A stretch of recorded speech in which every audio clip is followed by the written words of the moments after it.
Hello and welcome to Train Symbiotic. In this episode I'll talk about the accessory decoders I have on my layout and quickly tell you what they're for.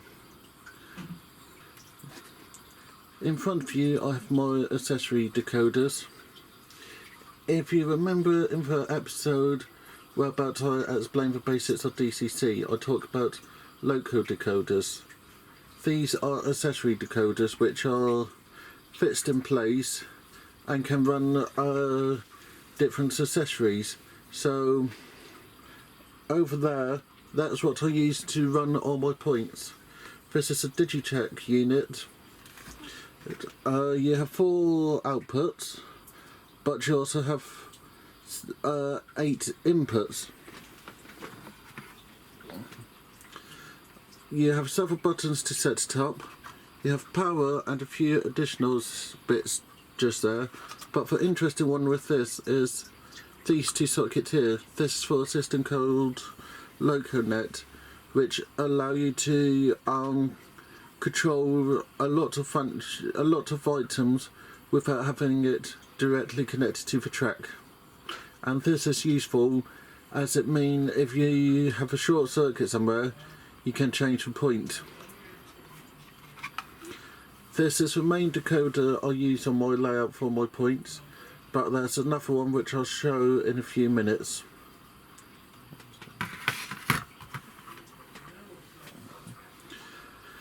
The next decoders I have is these. They're from a company called TrainTech, and they're lighting decoders. This one is a 4 function on-off switch. That one there represents flashes, and that one there represents bonfire. These are used throughout my layout, mainly this one, and they are really easy to program, really easy to set up. You have one button, you connect it to the track, you decide which accessory address you're going to use, you press that button, a light on it will start flashing there, and then you just press throw or close on your controller on that accessory address you have chosen, and that's all the programming you need to do. The next one is this unit here. This is multi-protocol, as there are several different protocols used for digital control of railway. I use DCC, but there are several other systems about. This one can control points, but the main reason I have it for is lighting outputs.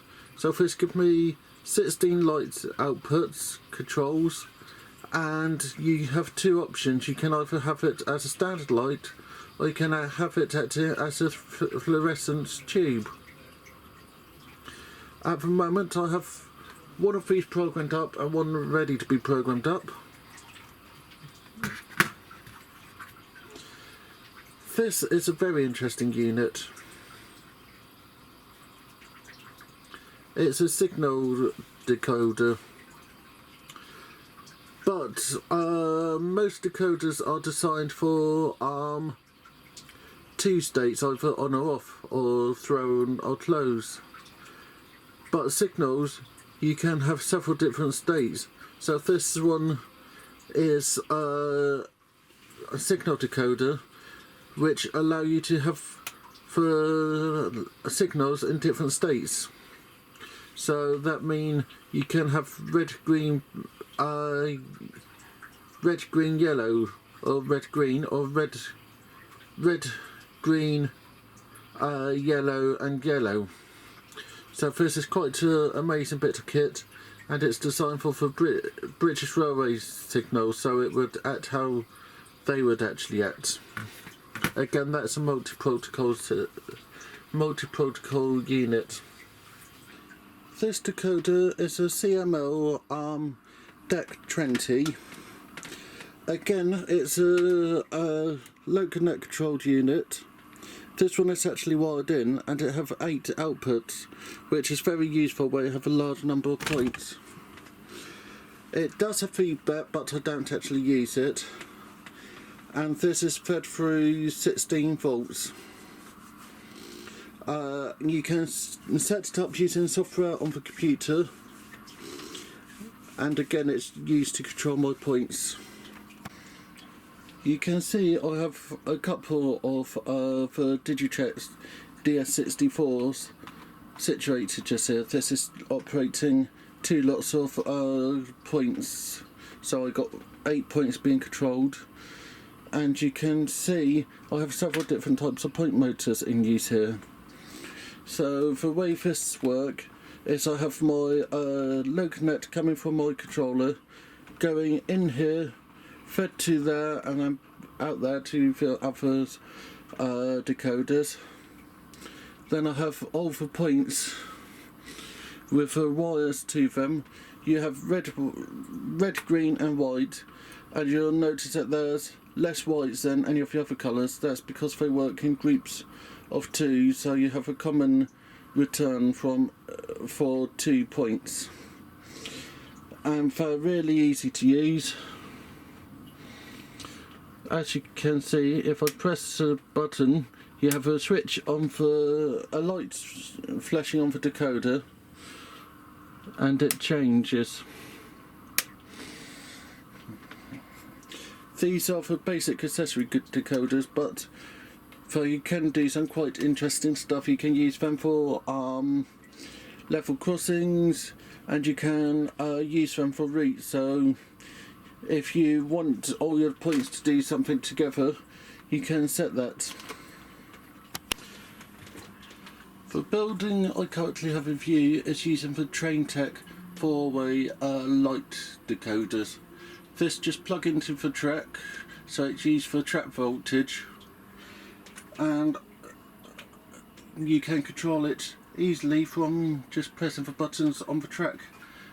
And as you can see, I have the street lights on one button, then the shop lights on separate buttons, so you can create a day-night effect here of somebody turning on the shop, somebody getting up, somebody going to work, the street lights going off. I found this a very useful little unit, and you don't need resistors set up for it. Okay, so there's little row of shops. I'll turn the lights off to make it a bit more showable, but you can see I have the lights. The bright lights are the Digirail.